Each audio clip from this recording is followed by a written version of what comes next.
Witajcie moi kochani jachtomaniacy we Wrocławiu, w moim wspaniałym mieście, którym jest ponad 150 mostów i kładek, 50 km szlaków wodnych, Odra i jej liczne rozgałęzienia, bardzo szeroka stara Odra oraz różne atrakcje typu jazy, śluzy, plaże oraz beach bary nad samym brzegiem Odry. To miasto, w odróżnieniu od innych polskich miast, zwrócone jest właśnie w kierunku rzeki. Miejskie życie, szczególnie w weekend, tętni ze swoją całą mocą właśnie na wodzie, w samym centrum tego pięknego miasta. Aż mi wstyd, moi kochani, że dopiero teraz zabieram Was na rejs po moim Wrocławiu, po Odrze, wyczarterowaną, wspaniałą, stylizowaną łodzią motorową Bellucci. Dzięki uprzejmości właścicieli marki Jachtoria.pl, Marcie i Marcinowi, pokażemy Wam, w jak nieszablonowy sposób można zwiedzić to najpiękniejsze miasto w Polsce właśnie z poziomu wody. Poczujemy wiatr we włosach, pływając szybko w ślizgu, ale również pobujamy się powolutku, zwiedzając centrum miasta i pochillujemy wśród bujnej natury Wrocławia. W tym odcinku pokażę Wam, jak wygląda taki rejs, trasa oraz łódź, którą będziemy się poruszać, ale przede wszystkim zaczniemy od wywiadu z właścicielami, którzy krok po kroku opowiedzą o tym, w jaki sposób czarteruje się takie łódki. Więc zapinajcie szelki i zapraszam na bujanie.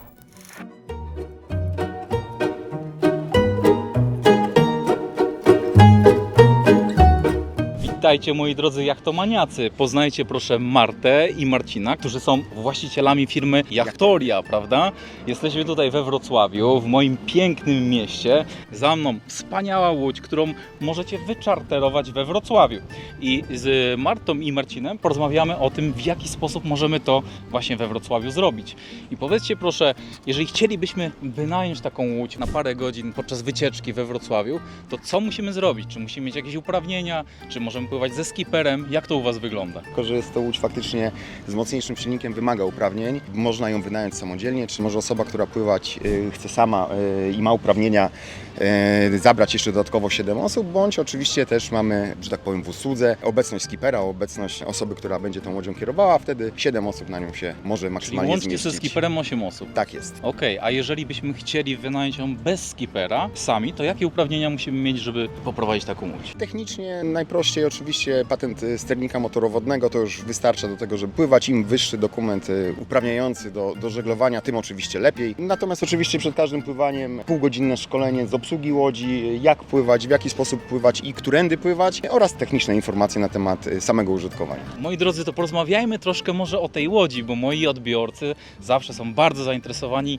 jednostkami, którymi pływamy. Ja wiem, że to jest Velory 555, który dumnie nazwaliście Bellucci, prawda? Skąd taka nazwa? Jakbyście mogli troszkę o tej łodzi opowiedzieć, o jej specyfice? Pomysł bardzo prosty, z zamiłowania wielkiego do Włoch. Ja to też gdzieś tam wrzucam wszędzie, gdzie Nie mogę dziwimy się. i każdy, kto mnie zna, wie o tym, że ja za Włochy to po prostu wszystko. I chcieliśmy troszeczkę zrobić taki element włoski we Wrocławiu, tak bym powiedziała. Trochę nawiązuje ona do gondoli, wizualnie jest ciemna, to jest jakby pierwsza rzecz. Bardzo nam się osobiście zawsze podobały ciemne, czarne, ciemnoszare, na nie zwracaliśmy uwagę. Gdzie jaki nie byłby port, jest ona szczególna, rzeczywiście rzuca się w oczy. Wszystko jest białe, wszystko jest takie nijakie, albo takie samo, ona jest taka zrobiona mocno w kolorze intensywnym i w takim naprawdę, moim zdaniem, eleganckim stylu. Włoska stylizacja jednostki zdecydowanie wyróżnia się we Wrocławiu i idealnie nadaje się na romantyczną randkę, wyjątkową sesję zdjęciową, na wieczorną kolację wraz z rodziną w nietuzinkowym otoczeniu rozświetlonego miasta lub po prostu zwiedzanie Wrocławia z poziomu wody. To jest Velory 555. Z tego co wiem, jest to łódź produkcji polskiej, prawda? Tak, po takim researchu tak wizualnym łodzi, czyli która najbardziej by nam się odpowiadała właśnie wyglądem, wybraliśmy polską firmę, która działa na terenie Chojnic. Firma się nazywa Bardboats, produkuje właśnie serię łodzi Valory. Mamy łodzie klasy premium, mamy łodzie właśnie typu klasycznego oraz łodzie do wędkowania czy łodzie sportowe. To jest taki daily boat, można powiedzieć. Tak, taka... oczywiście. Ona jest taka typu open, tak. Naprawdę tutaj nie ma żadnych wejść, chowków zbyt wielu, natomiast jedno, co na pewno w niej jest piękne, mamy z jednej strony albo miejsca siedzące, bądź demontując stolik możemy zrobić bardzo duży pokład słoneczny, także też dla osób, które w ten sposób preferują spędzanie czasu, czyli naprawdę leżąc sobie, opalając się, pływając po Odrze, Odrze, bądź nie tylko po Odrze oczywiście. I ona jest wyposażona w silnik 60-konny? Tak, silnik Yamaha 60 koni, pozwala tą łódź rozpędzić do 50 na godzinę przy 2 osobach. Wiadomo, im więcej osób, tym tam prędkość mniejsza, natomiast bez problemu wchodzi w ślizg, można powiedzieć już od 20-25 na godzinę. Cała przyjemność i frajda naprawdę jest, mimo niezbyt wygórowanych parametrów, też nie chcieliśmy przesadzić z tym silnikiem. Z założenia, że łódź, wiadomo, będzie pływała po Odrze, Odra nie jest, można powiedzieć, szerokim, dużym akwenem, tutaj naprawdę trzeba troszeczkę uważać i stąd też taka przemyślana decyzja, żeby nie dać zbyt wiele wolności może. Na Wrocław, na Odrę to wydaje się jak najbardziej Naprawdę sensowna i wystarczająca. Nie? Wystarczająco będziemy pływać to. Powiedzcie proszę, czy tutaj w Waszej opcji jest możliwość jeszcze zamówienia, nie wiem, posiłku, czy posiłki tutaj musimy zorganizować we własnym zakresie? Jak to wygląda od tej strony? Tu mamy takie ograniczenia, stolik niewielkich rozmiarów, kubeczki jak najbardziej. Można wszystko tak naprawdę. Możemy zorganizować i dostarczyć jakiś posiłek dla 2, 3, 4 osób maksymalnie. Może ktoś to zrobić sam. Z reguły mamy lodóweczkę z napojami. Też wedle uznania, jak tam ktoś prosi, jest to wcześniej dostarczone. Jeżeli ktoś chce, przynosi sobie sam. Ale myślę i tutaj też zachęcam, żeby skorzystać z tego całej Odry i z tych możliwości, które tutaj daje rzeka. Dają te lokale. Tu też stoimy w pięknym miejscu. Można się zatrzymać, przycumować, zjeść, popłynąć dalej. W eleganckiej restauracji, można na plaży. Są beach bary też są oczywiście, beach bary tak, piękne, do których można mamy przycumować. Różne, bardzo taki duży wachlarz. Myślę, że każdemu coś spodoba, każdy sobie znajdzie coś dla siebie. No to jest ta specyfika naszego miasta, nie? Wrocławia. To jest niewiele miast w Polsce posiada właśnie taką infrastrukturę nad Odrą, więc to jest piękne i powinniśmy z tego właśnie korzystać. Wrocławski węzeł wodny jest największym w Polsce i jednym z największych w Europie systemów dróg wodnych oraz budowli hydrologicznych zlokalizowanych na terenie aglomeracji miejskiej. Zwiedzanie Wrocławia z innego poziomu, z poziomu Całkowicie. wody, no to jest zupełnie co innego, aniżeli chodzić na pieszo, więc ja też się czuję podekscytowany, bo szczerze mówiąc mieszkam we Wrocławiu, ale robię to pierwszy raz i też się nie mogę doczekać, jak ten Wrocław będzie się tutaj prezentował z Absolutnie wody. inaczej. My oboje we Wrocławiu urodzeni, dla nas też to była, powiem szczerze, nowość, szczególnie ta część bardziej dzika, gdzie się wypływa i nagle jest takie uczucie, jakby się było po prostu na wakacjach, nie? A to jest cały czas Wrocław. Tak, tutaj mamy kilka oblicz tego Wrocławia tak naprawdę, które możemy zwiedzić z poziomu wody. Z jednej strony oczywiście mamy i Starówkę. Możemy popłynąć na tą dziką część Odry, gdzie kontakt z naturą jest tak łatwiejszy do zrozumienia. Jest taka część industrialna, gdzie maszyny przeładowują węgiel, tak? I tu możemy normalnie widzieć z bardzo Barki, bliskiej prawda? odległości barki. Prawda, Tak, prawda. tak. W momencie, kiedy wszystkie śluzy działają poprawnie, możecie skorzystać z kilku głównych dróg wodnych, ruszając z centrum miasta. Pierwsza z centrum na północny zachód przez śluzę mieszczańską do mostu milenijnego,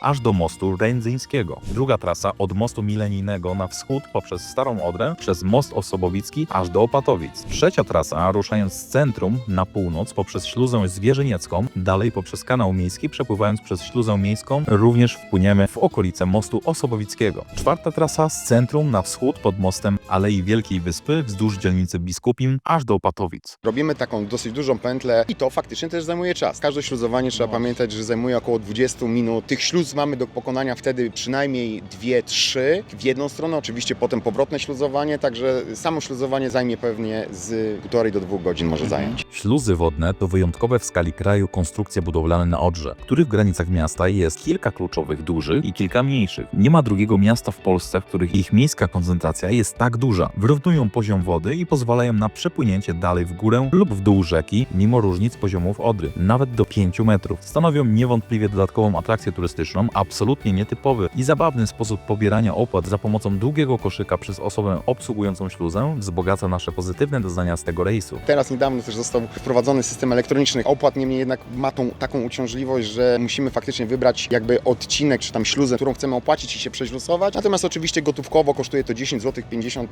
groszy według aktualnego cennika, jedno śluzowanie. Pamiętajcie proszę, żeby być przygotowany na gotówkę, prawda? Gotówkę Tutaj najlepiej najlepiej gotówkę odliczoną, bo odliczoną. będzie im ciężko wydawać przez ten woreczek znowu podając, nie? Akurat musieli te 50 groszy zrobić. Dołożyli 10-50, no. 10-50.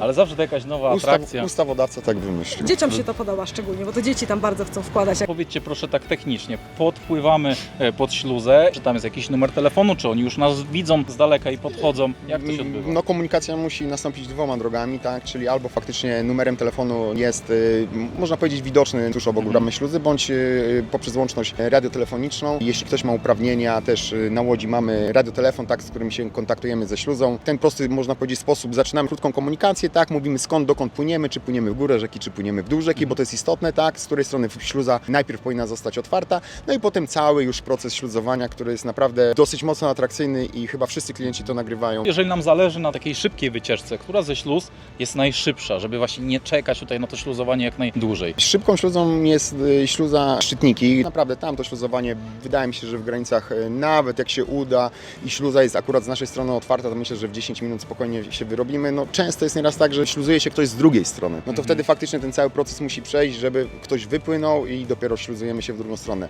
To jest naprawdę dosyć ciekawe przeżycie. Natomiast Wam polecamy taką inną trasę, czyli śluza Szczytniki, Przyzo na północ Wrocławia. Przedostajemy się kanałem miejskim i śluzą miejską właśnie na tą szeroką, starą Odrę. I tam naprawdę te widoki, te perspektywy to już są genialne. Porozmawiajmy troszkę teraz o cenach. Jeżeli chcielibyśmy wynająć tą łódź na godzinę, na 2, 3, jaka jest cena w zależności od tego, czy wynajmujemy łódź ze sternikiem, bez sternika? Tak, ceny są zróżnicowane, ceny ze sternikiem są troszeczkę wyższe od cen bez sternika. I ja mogę powiedzieć tak, są dwa rodzaje osób. Przeważnie te osoby, które wynajmują na godzinę, 2 godziny bądź na cały dzień, tak? I to faktycznie nie ma takich osób, które na pół dnia wynajmują.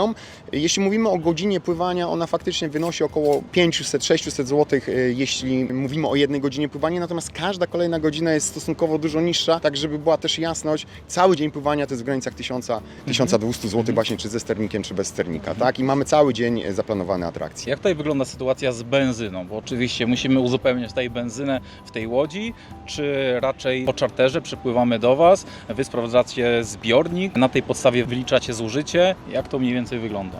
W związku z tym, że silnik już można powiedzieć jest silnikiem nowoczesnym, te wszystkie wskazania są wyświetlane na zegarach, tak? Klient ma dostać full pakiet, full opcję, tak? Klienta nie interesuje, czy jest zatankowany, czy nie jest zatankowany, choć zaraz jeszcze powiem taką ciekawostkę odnośnie samej stacji benzynowej. Natomiast tak, klient dostaje mniej więcej tak jak w wypożyczalni samochodowej, zatankowaną łódź. Łódź posiada dodatkowy zbiornik jeszcze paliwa, gdyby naprawdę ktoś dosyć mocno szybki wypływał to paliwo. Są 2 zbiorniki po 30 litrów, także to naprawdę na 2 dni pływania. Niemniej jednak dla bezpieczeństwa jest taka opcja i jako atrakcję też proponujemy, jeśli ktoś chce wyręczyć nas, może popłynąć sobie na stację, która znajduje się w Marinie Osobowice. Jest to jedyna stacja chyba benzynowa we Wrocławiu. Poważnie, tak, jest tylko jedna stacja? Jest tylko jedna stacja Niesamowite. i żeby do niej dopłynąć, to naprawdę jak tutaj stąd stoimy, to myślę, że 1,5 godziny w jedną stronę to zajmie.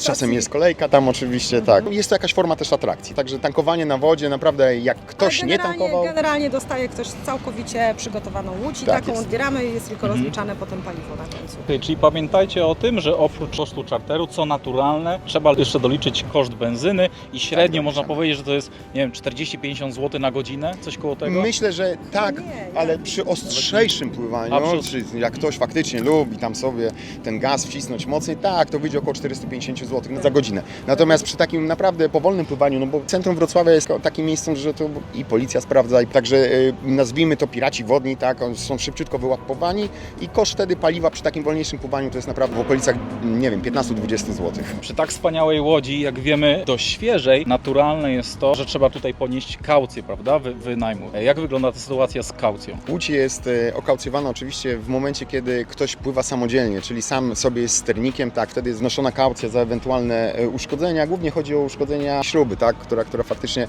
przy nieumiejętnym pływaniu dosyć szybko może stracić swoje walory. Natomiast nie zdarzyło się faktycznie. Jeszcze kaucja wynosi 2000 zł, natomiast jest ona, można powiedzieć, w trybie natychmiastowym zwracana w momencie zakończenia rejsu, tak, po weryfikacji łodzi. To porozmawiajmy jeszcze chwilkę o zagrożeniach tutaj na Odrze, bo wiemy, że są śluzy, które są doskonale widoczne, ale są też jazy. Czy spotkamy tutaj, nie wiem, sytuację związaną z jakimiś mieliznami, z niskim poziomem wody? Gdzie tu są te zagrożenia? Zagrożeń jest troszeczkę. Faktycznie stan wody akurat teraz jest dosyć wysoki. To pływanie jest bezpieczne. Niemniej gdzieś trzeba uważać na pływające elementy typu belki, zwalone drzewa, tak, które się przemieszczają. No i oczywiście obserwacja wszelkiego rodzaju znaków, które znajdują się na torze wodnym, tak.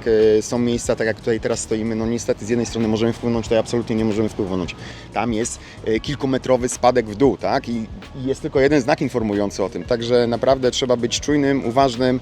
No może się to źle skończyć. Oczy szeroko dookoła głowy. Faktycznie, no podróż wodą jest specyficzna, tak? Jest troszkę niebezpiecznie czasem, jest troszkę strasznie, no pływają różne przedmioty w tej wodzie, tam naprawdę trzeba być czujnym. Skąd startujemy we Wrocławiu tą Waszą przepiękną łodzią? Gdzie macie marinę? Marina Viator na Grobli, obok hotelu Wodnik. Bardzo fajna marina, skromniejsza niż teraz się znajdujemy, natomiast wielki atut, można bez problemu zaparkować, nieodpłatnie. Cisza, spokój. Otwieramy szlaban wjeżdżamy, zostawiamy i mamy bardzo blisko już do Łodzi. Natomiast startować możemy z każdego miejsca, gdzie kto sobie życzy. W terenie całej Polski, nawet za granicą, bo też jest taka opcja, że można ją po prostu dostarczyć w wybrane miejsce, a we Wrocławiu tak naprawdę skąd się chce, z różnych zejść, wejść, barów, beach barów, restauracji, tak naprawdę gdzie kto chce, tam podpłyniemy zawsze, jeżeli jest opcja oczywiście, że ktoś nie chciałby w marinie. Natomiast Marina Viator bardzo fajnie, ładnie położona, komunikowana z Wrocławiem super i ten parking, który wielkim atutem jest Właśnie w tej chciałem, marinie. Tak naprawdę tą łodzią można też popływać i na Mazurach, tak? Jeśli jest chętny, ktoś wyrazi chęć, dostarczamy w naprawdę różne miejsca. Nie tylko Wrocław. Nie tylko Wrocław, ale faktycznie jedynym jakby obostrzeniem jest, że nie może być to na jeden dzień jakieś wynajęcie, musi być to jakiś dłuższy termin. Dostarczamy łódź, odbieramy łódź, ktoś pływa. Każdej stronie musi się to opłacać, Tak to jest jest. oczywiste. No, oczywiście.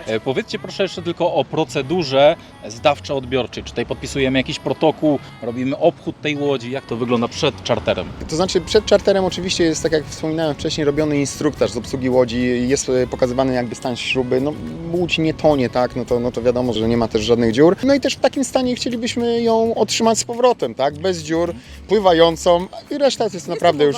Tak. Małe takie oględziny chyba każdy. Tak, dwuminutowe można powiedzieć. Jak przy wynajmie samochodu, to Jak jest przy rzecz... wynajmie- Myślę, że nawet prościej. Myślę, tak, nawet Oczywiście prościej. ubezpieczona ona też jest. Łódź jest w pełni ubezpieczona, w pełni też dostosowana oczywiście przepisami do pływania, tak, czyli już pomijam fakt, że posiada certyfikaty, natomiast jest w pełni przygotowana, tak, kontrolowana okresowo przez policję i przez inspektorat. Nasze pierwsze wypłynięcie tą łodzią na Odrze to było po 2 minutach, zostaliśmy zatrzymani natychmiast i sprawdzane było wszystko absolutnie, łącznie z oznaczeniem, z której strony, czy dobrze, czy może 3 cm dalej, nie powinno być kamizelki, gaśnice, wszystko absolutnie, więc jest sprawdzona, jest już tu znana, więc raczej nie powinna być sprawdzana, jeśli chodzi o to wyposażenie, ale pewnie o uprawnienia może się zdarzyć. Te patrole wodne tu są dość częste na Odrze. Właśnie to słyszałem o rzeczywiście tym, widać. tak. To jest... Dlatego są wyłapywane wszystkie próby jakiegoś mocniejszego opływania. No ale na pewno też trzeba uważać, jest mnóstwo tych i kajaków, rowerków wodnych, duży statek, mały statek. Tego czasami w piękną pogodę jest naprawdę to jest duży ruch. Nie? Jakiej To prędkości tutaj musimy przestrzegać na Odrze? Tutaj w tym ścisłym centrum, tak nazwijmy, to jest tak zwany śródmiejski węzeł wodny. Tutaj jest maksymalna prędkość 10 km na godzinę, natomiast w wielu miejscach jakby poza śródmiejskim węzłem wodnym oraz w kanałach oczywiście jest zakaz falowania, czyli to mamy prędkość gdzieś tam, nie wiem, w granicach 12-13 na godzinę. A Stara Odra, bo tam jest troszkę A szerzej. Stara Odra, płyniemy ile wlezie. Moi kochani, ja myślę, że już wiecie, w jaki sposób będziecie spędzać weekend we Wrocławiu. Jeżeli jesteście mieszkańcami Wrocławia albo zamierzacie zwiedzać Wrocław na swojej wycieczce, no to myślę, że to jest jedna z fajniejszych opcji, takich nietypowych do spędzenia czasu w weekend. Powiedzmy proszę jeszcze, w jaki sposób można to zrobić, w jaki sposób możemy zarezerwować łódź. Czy to strona internetowa, numer telefonu, Instagram? Zapraszamy tak, na stronę www.jachtoria.pl. Faktycznie na stronie jest, można powiedzieć, pełny opis dostępności. Jest system rezerwacyjny, przez który można zarezerwować łódź. Oczywiście, jeśli ktoś nie chce, można równie dobrze zadzwonić, skontaktować się z nami telefonicznie. Ta droga też jest Instagram mile też. widziana. Instagram. Także zapraszamy serdecznie, mówię, ta forma kontaktu chyba najlepsza. I o każdej porze, proszę pamiętać, bo wieczorna kolacja też jest możliwa, zupełnie inaczej to wygląda. Teraz jesteśmy w dzień, gdy jest prawie jak na Mazurach. Podświetlony ale może być Wrocław, przepięknie tak. podświetlony Wrocław o zachodzie słońca, godzinę przed zachodem słońca, to jest naprawdę urocze. To w każdym wariancie, czy tak jak mówiliśmy na randkę, czy z rodziną, czy z dziećmi. Dzieci uwielbiają tutaj pływać, to żeśmy Oczywiście. mówili. Kamizelki dla dzieci też, wszystko tak jakby mamy, warto też to zawsze wskazać, kto będzie pływał, też to odpowiednio przygotujemy. Nawet mamy kamizelkę dla psa. Mamy nawet kamizelkę dla psa z płetwą rekina, także może pływać. Pies też może pływać, tak. W sposób bezpieczny oczywiście, Bezpieczny. tak? Proszę pamiętać, że nie tylko dzień, bo w centrum Wrocławia możemy też pływać wieczorem, tak? Także Ona jest po oświetlona. zmierzchu Łódź posiada też właśnie oświetlenie, natomiast przepisy dopuszczają pływanie wieczorem. Naprawdę niesamowite przeżycie, wspaniałe widoki, podświetlony uniwersytet, podświetlone właśnie tutaj mariny, przepięknie Mosty, to wygląda, nie? mosty oświetlone, tak? Szlaki rzeczne, tak nawet można powiedzieć, podświetlone, przepięknie to wygląda, naprawdę całkowicie inna perspektywa niż z takiego dziennego pływania. Zapowiada się rewelacyjnie. Moi kochani jachtomaniacy, my wsiadamy na tą łódź, pokażemy Wam Wrocław od wody, a Wy wchodźcie proszę na stronę Jachtoria, wyczarterujcie tą wspaniałą łódź we Wrocławiu. Zapraszamy Was i dziękuję serdecznie za rozmowę. Dziękujemy. Wyobraź sobie, że wsiadasz do motorówki, a od pierwszej chwili czujesz, że to będzie coś więcej niż zwykły rejs. Właściciele przepięknej łodzi Bellucci, czyli Marta i Marcin, powitali nas tak ciepło, że mieliśmy wrażenie, jakbyśmy byli dobrymi znajomymi. Gdy łódź rusza, miasto zaczyna wyglądać jak scenografia. Mosty, wyspy i bulwary suną przed oczami, a my czujemy w sobie totalny spokój połączony z dreszczykiem przygody. Z każdą minutą coraz bardziej wciąga nas ta wodna atmosfera, jakby Odra miała swój własny rytm, w który idealnie się wpasowujesz. To doświadczenie, które nie kończy się w chwili zejścia na brzeg. Ono zostaje w tobie i sprawia, że chcesz tu wrócić jak najszybciej. Moi kochani, właśnie wypływamy po raz pierwszy tą wspaniałą 5,5-metrową łodzią z mariny Topacz w samym centrum Wrocławia. I zabiorę Was właśnie dzisiaj w wspaniałą wycieczkę po kanałach żeglownych tutaj w centrum Wrocławia. We Wrocławiu jest około 50 km szlaków żeglownych, więc naprawdę jest co zwiedzać, a Wrocław z poziomu wody już w tej chwili widzimy, że zapiera dech w piersi. Jesteśmy w marinie, więc nasza prędkość maksymalna to 4-5 km na godzinę. Nie możemy wytwarzać tutaj zafalowania. To jest bardzo istotne tutaj w ścisłym centrum, aby przestrzegać tych zasad zachowania prędkości. Wrocław położony jest na 12 wyspach. Ostrów Tumski, najstarsza część Wrocławia, dawniej odrębna wyspa, Wyspa Piasek, Wyspa Słodowa, popularne miejsce spotkań wśród studentów i wydarzeń kulturalnych, Wyspa Bielarska, Wyspa Młyńska, Wyspa Tamka, Kępa Mieszczańska, Wielka Wyspa, Wyspa Daliowa oraz Wyspa Książęca. Wszystkie te wyspy zwiedzicie z poziomu łodzi. Moi drodzy wodniacy, w tej chwili przepływamy koło jednej z 12 wysp wrocławskich, czyli koło Wyspy Słodowej. Jest to na pewno znana wyspa wśród wszystkich studentów i młodych ludzi we Wrocławiu, dlatego że to jest wyspa, na której odbywają się imprezy, w których jest dużo takich nadwodnych restauracji. Po prawej stronie ode mnie widzicie Uniwersytet Wrocławski.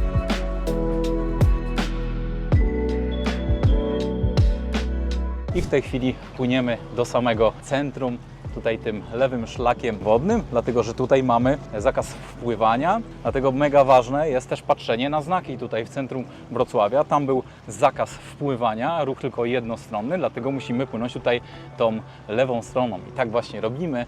Za chwilę zbliżymy się do słynnego Ostrowa Tumskiego, czyli kolejnej z 12 wysp we Wrocławiu, która jest najstarszą częścią tego miasta, zabytkowa część Wrocławia, Ostrów Tumski, a przed nami przepiękny młyn Maria, nazwany na cześć mojej wspaniałej Marianki.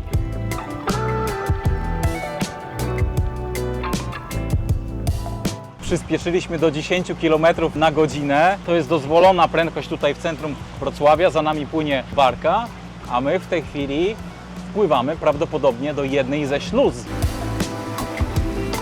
Wypłynęliśmy tutaj teraz z bardzo wąskiego kanału. Tak jak widzicie, tych kanałów na Odrze Wrocławskiej jest mnóstwo. Skręcamy ostro w prawo i w tej chwili koło nas po prawej stronie widzicie słynną restaurację na barce, która jest przytwierdzona tutaj na stałe do nabrzeża, a my wpływamy w tej chwili naszą 5,5-metrową łodzią do Ostrowa Tumskiego, najstarszej części Wrocławia, a po prawej stronie słynny młyn Maria, który jest wspaniałą architektoniczną perełką tego miasta. Wrocław, jak zapewne wiecie, nazywany jest polską Wenecją lub Wenecją Północy z racji tego, że położony jest właśnie na 12 wyspach. Taki krajobraz wymusił miastu to, że we Wrocławiu zbudowanych jest masa mostów, masa kładek. Tych mostów i kładek jest podobno aż 150. Przez to Wrocław jest jednym z miast na czele Europy, jeżeli chodzi o liczbę właśnie kładek i mostów, zaraz za Wenecją, Amsterdamem, Petersburgiem i Hamburgiem. Także korzystajmy z tego dobrodziejstwa, które dało nam to miasto, bo jest to absolutnie niesamowita perełka. W tej chwili będziemy przepływać pod słynnym mostem na Ostrowie Tumskim, na którym zawieszane są kłódki przez turystów. W tej chwili widzicie, że ten most jest pusty, dlatego że ostatnio miała miejsce akcja ściągania tych kłódek na moście, dlatego że obciążała ten most wagą kilku ton, ale za jakiś czas pewnie te kłódki się ponownie pojawią. W tej chwili mijamy przepiękny Ostrów Tumski. Pływamy do tak zwanego bulwaru Dunikowskiego, skąd odbierzemy część naszej rodziny, dlatego że ta łódź jest bardzo pojemna i może przewieźć do 7 osób plus skipper, dlatego skorzystamy z takiej okazji, aby tutaj wspólnie z rodziną, ze znajomymi nacieszyć się tą wspaniałą atrakcją.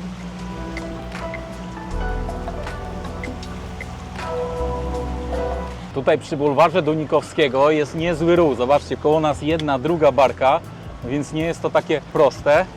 i trzeba tutaj sporo pomanewrować, żeby się zmieścić.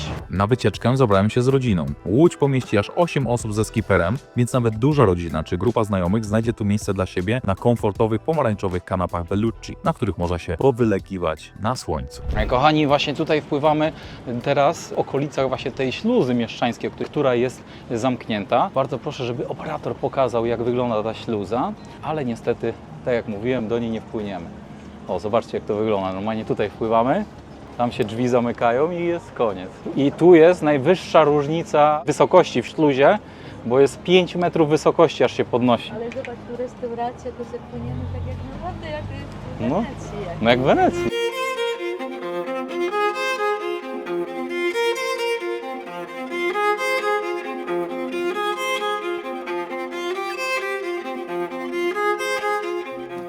Moi kochani, Wrocław jest znany z tego, że zarówno po lewej, po prawej stronie Odry mamy takie plaże miejskie, na których można się wylegiwać, napić jakiegoś wineczka albo przepłynąć się wspaniałą barką, którą mamy tutaj po Odrze. Więc Wrocław ma naprawdę bardzo dużo atrakcji, które możecie podziwiać właśnie z poziomu wody. W tej chwili przepływamy koło wyspy, na której zlokalizowana jest Politechnika Wrocławska, zresztą uczelnia, którą sam miałem przyjemność kończyć.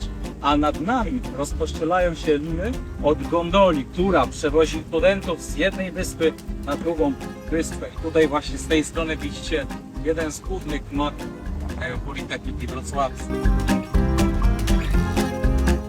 Zbliżamy się w tej chwili do pierwszej ze śluz i musicie pamiętać, żeby przygotować gotówkę. 10,50 kosztuje tutaj wpłynięcie do każdej śluzy. Musimy w tej chwili nawiązać kontakt z osobą obsługującą śluzę i za chwilę do niej wpłyniemy, co też jest dodatkową atrakcją turystyczną na tej trasie żeglownej po Wrocławiu.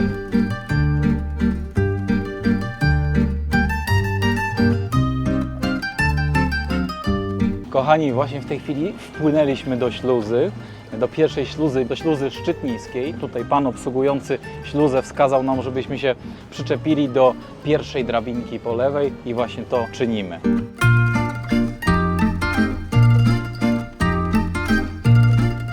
W tej chwili obniżyliśmy się już o ponad metr. Widzicie to właśnie tutaj ten ślad po wodzie na murze. Potrwa to około 10 minut i za chwilę wypłyniemy tutaj tą północną stroną w dół rzeki.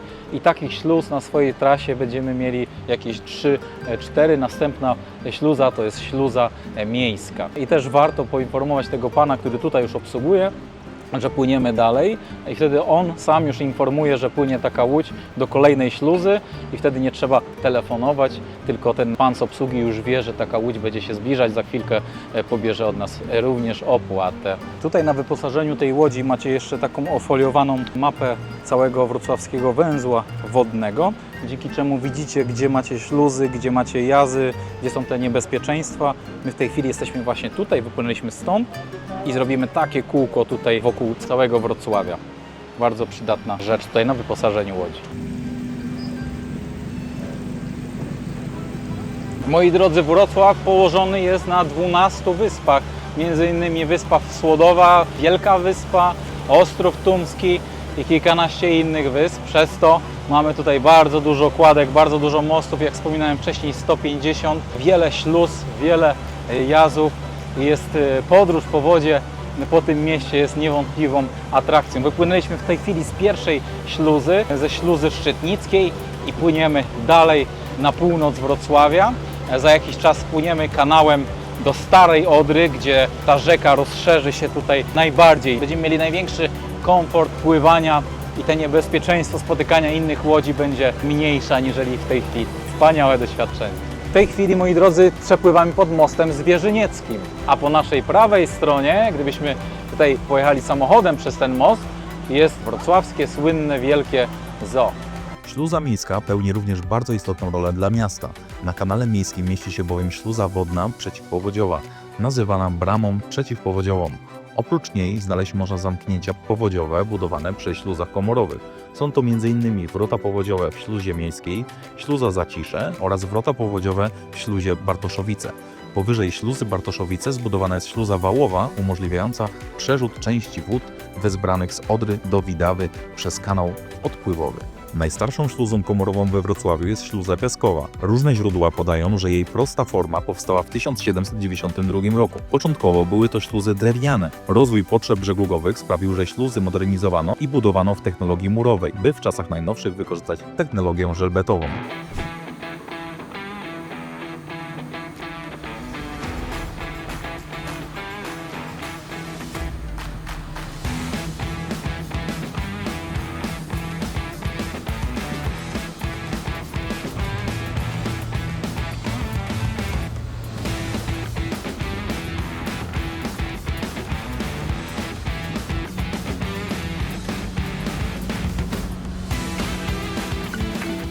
Na taki rejs możecie się wybrać z różnego powodu. Tak jak wspominałem wcześniej, może to być jakaś romantyczna randka z waszym partnerem, partnerką, może być to rodzinna kolacja, albo może to być chociażby jakaś taka nietypowa sesja zdjęciowa, z poziomu wody, tutaj w otoczeniu pięknego Wrocławia. Pomysłów tutaj jest bez liku, albo po prostu może być to chociażby przyjemny sposób na spędzenie czasu weekendu w samym Wrocławiu. Kwestii kosztów, jeżeli podzielimy ten koszt na 6-7 osób, które mogą się zmieścić na tej łodzi, wyjdzie nam kwota około 50-80 zł na godzinę, co nie jest dużym kosztem za tak fantastyczną atrakcję tutaj we Wrocławiu. Także zdecydowanie polecam wybrać się większą ekipą na taki rejs po naszej fantastycznej Odrze.